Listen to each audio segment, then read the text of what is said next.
Merci d'être avec nous pour cette nouvelle capsule Horizon 360 à l'occasion de la journée de l'industrie, de l'automatisation et du numérique proposée par l'Usine Bleue et le Fonds de solidarité FTQ.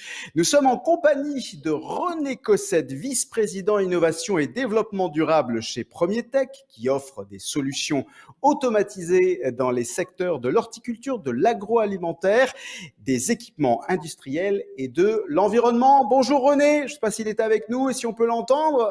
René, bah, il va arriver dans Bonjour. quelques... Voilà, il est ici. Bonjour René, merci d'être avec nous. Et évidemment, Karl Fugère, directeur général du REI. Est-ce qu'il est encore important de le présenter? Karl, il est partout. Il est avec nous. Salut Karl, ça va bien? Salut Philippe, ça va bien toi? Ça va très très bien. Alors, Horizon 360, comme son nom l'indique, pour faire le tour d'horizon d'un secteur et de son enjeu, c'est bien ça.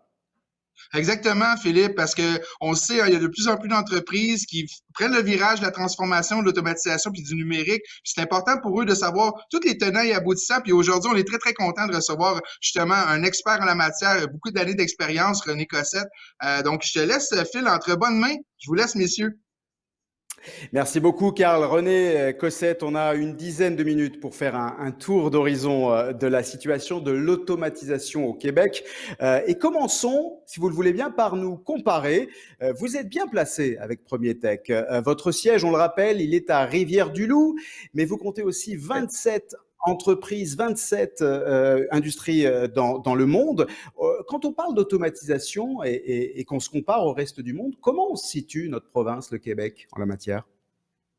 Ben, écoute, Philippe, on est quand même pas si mal au Québec, mais malgré tout, on peut se comparer, par exemple, à l'Europe, qui est nettement plus avancée malgré tout. En général, la culture européenne, la façon de considérer le long terme, puis la valorisation des emplois est différente et ça mène généralement, dans la plupart des secteurs, un degré d'automatisation plus avancé que dans les Amériques généralement. Donc c'est Les la Américains, culture d'entreprise qui serait différente, c'est ça qu'on comprend par rapport à chez nous? oui, probablement la culture sociétale un petit peu aussi dans son ensemble. Et ça mène à cette différence-là avec les Américains qui, eux, sont un peu plus demandants, exigeants en termes de preuve de la rentabilité. Et puis je pense qu'on suit un petit peu cette approche-là. Avec la petite composante additionnelle, peut-être que généralement, les Québécois, on est un peu plus autonomiste, un peu plus patenteux, si on veut, puis on a tendance à essayer d'y aller prudemment, puis avec un peu plus d'étapes faites par nous-mêmes. Et parfois, ça peut nous ralentir dans l'adoption de plus grands projets d'automatisation. Du coup, si on vous entend bien, il faut s'améliorer, sans cesse s'améliorer. Les technologies, elles sont de plus en plus complexes. Face à une telle complexité, les enjeux du monde industriel changent forcément de nature. Aujourd'hui, les enjeux les plus grands en matière d'automatisation que vous observez dans votre secteur, précisément, présentement, ils ressemblent à quoi, René? Bien, justement, cette complexité-là additionnelle peut représenter un frein ou L'enjeu. un élément d'incertitude pour les entrepreneurs, les entreprises qui veulent investir en automatisation. Et à ce moment-là, ça devient encore plus important de s'associer avec une personne qui est pratiquement une personne conseil, donc un spécialiste dans un domaine pour automatiser certaines opérations. Du coup, s'assurer là, d'aller chercher ce qui est le plus important. Euh, c'est pour bien s'orienter là-dedans, c'est particulièrement important d'une part, avoir une idée claire là, des stratégies qu'une entreprise, que son entreprise veut suivre et précisément qu'est-ce qu'elle tente d'atteindre en s'automatisant. Est-ce que c'est une qualité de produit supérieure par meilleure constance? Est-ce que c'est une capacité de production additionnelle parce que j'arrive pas à embaucher tous les équipiers? Généralement parlant, on sait tous qu'est-ce qu'on veut faire avec l'automatisation, mais c'est important d'aller pointer précisément dans votre cas, qu'est-ce qui est l'enjeu principal de jamais le perdre de vue puis s'assurer d'y répondre, s'assurer d'aller pointer vers ça avec vos partenaires. Donc, et d'ailleurs aussi, j'ai oublié de mentionner tantôt qu'il y a quand même des programmes d'aide financière aussi pour s'accompagner là-dedans sur le plan financier proprement parlant et ainsi On faciliter va y là, venir. la gestion du flux de trésorerie pour ça, puis passer à adopter des technologies comme ça. Vous avez raison de le mentionner, René. On va y venir sur ces questions effectivement de programmes financiers. Si on revient justement sur les impacts principaux de l'automatisation, l'impact majeur, ça serait quoi? Surtout sur la main-d'œuvre. Est-ce que ça serait ça d'abord le premier élément, je dirais, positif en l'occurrence de l'automatisation? Oui, c'est vrai que la main-d'œuvre est toujours un enjeu, mais en fait, ce qui est intéressant de constater, c'est que dans la plupart des cas, la grande majorité des cas, nos clients, les gens avec qui on fait affaire, les gens qui visent l'automatisation, le font prioritairement d'habitude pour permettre à cette main-d'œuvre-là d'aller faire autre chose à plus grande valeur ajoutée dans l'entreprise. C'est rarement pour purement réduire des postes, c'est plutôt pour pouvoir adresser des défis plus grands et utiliser leur main-d'œuvre, les gens qui sont sur les lignes de production, qui connaissent les produits internes, les façons de faire, pour les faire améliorer l'entreprise, puis prendre en charge les postes plus manuels qui ont moins de valeur ajoutée. Et ces postes-là, ben, ou ces fonctions-là, ces opérations-là, c'est important de considérer les automatiser pour rester compétitif à long terme, pour être en mesure d'augmenter son efficacité directe, le nombre de produits par heure travaillée, par exemple, et d'aller chercher cette profitabilité-là. En plus du fait que de plus en plus, c'est difficile d'aller chercher des employés, des équipiers, des employés pour ces types d'opérations-là très manuelles. Il y a même une tendance à la hausse là, sur les salaires de ces types d'opérations-là. Il y a des roulements de personnel plus élevés, etc. Donc, de toute façon, c'est un enjeu de rentabilité en soi. Donc, l'élément Donc, clé qui regroupe un peu, c'est l'économie de l'automatisation, puis l'attribution de ces gens-là à d'autres tâches à valeur ajoutée. donc impact positif, pardon, on l'imagine aussi sur la productivité. C'est bien ça des entreprises, hein. Oui, oui, généralement pour les deux aspects, donc la constance amenée par l'automatisation sur les tâches plus répétitives et la capacité d'assigner des employés à bâtir d'autres compétences, à intégrer de nouveaux produits, quoi que ce soit. Il y a toujours des déploiements, il y a toujours des améliorations à faire pour une entreprise qui veut progresser. Et c'est là qu'on a besoin de nos gens. Et ça, on est capable de le mesurer, l'effet, l'impact positif justement sur cette productivité dans les entreprises, parce qu'on imagine que s'il y a des entrepreneurs, des industriels qui sont intéressés par l'automatisation, ils veulent essayer de comprendre, de mesurer de manière tangible l'effet positif. Est-ce que ça, on est en mesure de le faire? Est-ce qu'on est capable de corréler, entre guillemets, l'automatisation avec ces gains de productivité-là? Ben, ce qu'on peut dire, en tout cas, on n'a pas toujours accès à toutes les données plus intimes là, des clients qui utilisent l'automatisation, mais ce qu'on voit, c'est qu'on a un très grand nombre de clients qui reviennent pour un prochain projet et qui continuent de grandir. On les voit grandir, on les voit réinvestir, on a plein d'exemples là, sur la durée du temps. Puis c'est vrai sur tous en fait, sur différents endroits sur la planète, mais bien sûr au Québec aussi, il y a beaucoup d'exemples où une fois qu'on a bien bâti un premier projet d'automatisation, ces gens-là en bénéficient puis reviennent. Donc, je pense que c'est en soi déjà le plus grand Ils témoin sont que satisfaits. c'est efficace, ça amène quelque part. Et justement, s'il y a des chefs d'entreprise qui nous écoutent et des industriels qui nous écoutent, c'est sûr qu'ils sont nombreux et qui se disent, bah, c'est peut-être le temps d'investir en automatisation. Par où commencer? Ben, à nouveau, c'est important d'aller chercher là, les éléments qui sont un équilibre entre les stratégies de l'entreprise et aussi l'automatisation qui est atteignable. Je veux dire par là, parfois on est porté à dire, bon, j'ai beaucoup plus d'employés qui travaillent sur ce bout-là des opérations manuelles versus un autre bout. Mais si les technologies sont moins au point, si les processus sont pas bien maîtrisés, etc., il peut être plus prudent et plus approprié, en fait, de commencer De par ces cibler. éléments-là.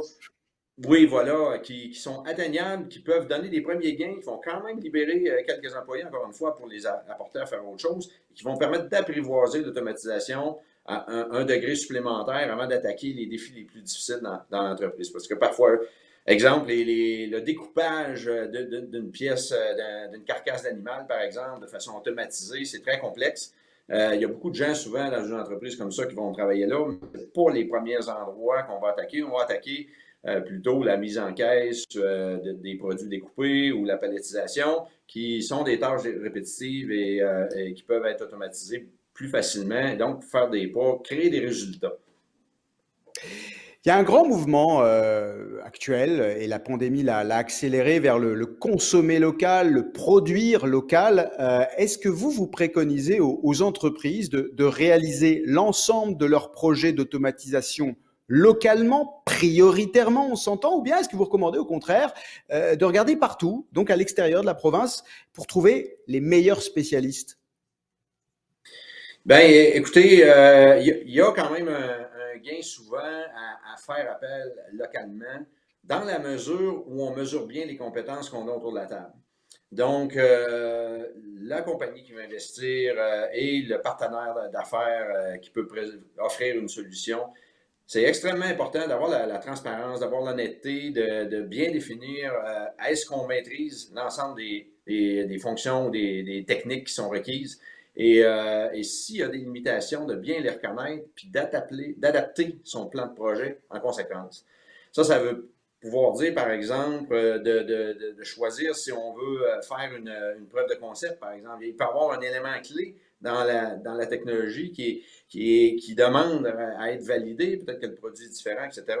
Et parfois, c'est préférable de passer par une étape comme ça où les deux financent une partie de cette démarche-là, puis vont découvrir ensemble exactement ce qu'il faut faire plutôt que de, entre guillemets, soumissionner à l'aveugle un peu et lancer le projet avec une partie inconnue qui peut fortement impacter le résultat. Alors, c'est extrêmement important d'avoir cette intimité-là, reconnaître cette zone de compétence-là, puis aller agir en conséquence. Ça peut donc impliquer d'aller chercher un partenaire externe, un expert externe. Des fois, il y a des indépendants qui peuvent juste venir aussi compléter la démarche, ou encore aussi de prévoir la formation pour les nouveaux employés d'une façon un peu plus poussée, par exemple, qui vont travailler avec cette pièce d'équipement-là, et de prévoir le plan de mise en fonction, de mise en opération d'une façon progressive avec des étapes de validation, parce qu'on ne doit pas compter nécessairement sur une pleine production immédiatement dès le début, dès qu'on met l'électricité activée La sur switch on, l'équipement. comme on dit. La Exactement. switch Et, on, donc il faut René, effectivement prévoir un ramp-up. si je vous entends bien, puis c'est très intéressant ce que vous abordez, parce qu'il semblerait que l'élément numéro un pour une entreprise, pour un entrepreneur, pour une industrie qui veut passer à l'automatisation, l'élément numéro un, c'est la clairvoyance, c'est l'humilité. L'humilité de savoir, de ne pas voir trop grand et de savoir s'entourer des bons experts. Est-ce que c'est bien ça, Oui, la clé? exactement. Et puis de faire un plan en conséquence. C'est vraiment un élément clé. À chaque fois qu'on le fait, on a toujours vu de meilleurs résultats. Si on l'ignore un peu ou si on le met de côté ou on l'escamote un peu, habituellement, à moins d'être très chanceux, ça peut arriver, mais habituellement, on paie le prix plus tard et on doit se reprendre, corriger des choses. Finalement, ça résulte en un projet qui prend beaucoup plus de temps au total et que les bénéfices sont retardés. Alors, vous le disiez, vous le soulignez tout à l'heure à juste titre, il faut aussi des appuis, des soutiens financiers en l'occurrence. Vous, Premier Tech, vous avez reçu le soutien des fonds de solidarité FTQ. Ça a été significatif en quoi ce soutien dans votre processus d'entreprise? Bien, en fait, ça nous permet de continuer à rester le plus agressif possible. Vous savez, on investit beaucoup dans des processus internes, dans des nouvelles technologies, dans de différentes solutions, dans une plus grande variété de systèmes d'emballage. Et plus on est en mesure de se faire appuyer sur ces projets de développement-là, plus on peut être agressif, plus on peut aller vite, plus on peut approfondir et justement, plus on peut aussi aller chercher de l'expertise complémentaire, parfois, généralement, en fait, qui se traduit par des nouveaux équipiers qui peuvent s'adjoindre à l'équipe et puis augmenter notre niveau de compétence toujours et toujours. Donc, on va plus vite avec cette aide. Plus agressif finalement sur l'aspect R&D ou plus agressif sur l'aspect commercial? Ben, un peu les deux. Évidemment, on a cet ADN-là sur les deux plans. Alors, ça fait très longtemps on est très actif sur le côté commercial, puis depuis le début sur le côté développement de produits et le côté IR&D. Alors, c'est vraiment sur les deux plans. On a toujours cet équilibre-là qui doit suivre et qui constitue notre futur à mesure qu'on avance.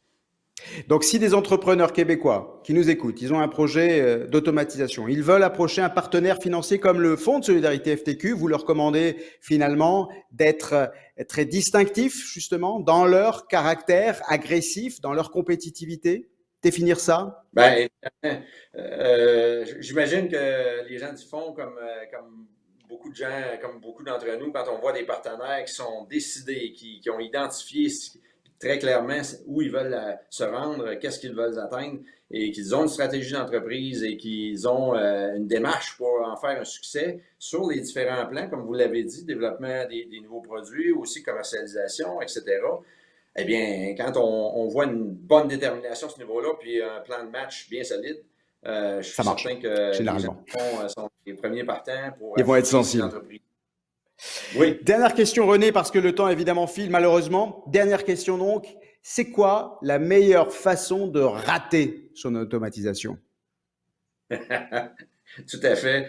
Eh bien, c'est d'ignorer ce qui ne nous plaît pas, peut-être, parce qu'on a l'impression que ça pourrait impacter notre projet, ça pourrait nous retarder. Mais il faut avoir, encore une fois, cette transparence, cette humilité-là, de bien voir la complexité, bien saisir les risques et les travailler, en tenir compte, se bâtir un plan de match qui les adresse, qui les corrige, on s'ajuste et on fait quelque chose qui est réaliste, solide, bien planifié, bien organisé et ça fonctionne. Si on ne veut pas que ça fonctionne, on n'a juste à pas faire ça. On a deux chances sur trois que ça crée des problématiques, mais il y a des beaux projets à faire. Merci René Cossette. Je rappelle, vous êtes vice-président innovation chez Premier Tech qui offre, on le rappelle là aussi, des solutions technologiques dans les secteurs de l'horticulture, de l'agroalimentaire, des équipements industriels et de l'environnement. Rien que ça. Voilà qui clôt notre capsule Horizon 360 présentée par l'Usine Bleue en partenariat avec le Fonds de solidarité FTQ. Merci encore René. Merci beaucoup, Philippe. Merci beaucoup, René, pour ton implication. C'était super apprécié, super instructif. Puis, comme disait si bien Phil, j'espère que ça va en inspirer plusieurs à amorcer des projets de transformation puis d'automatisation.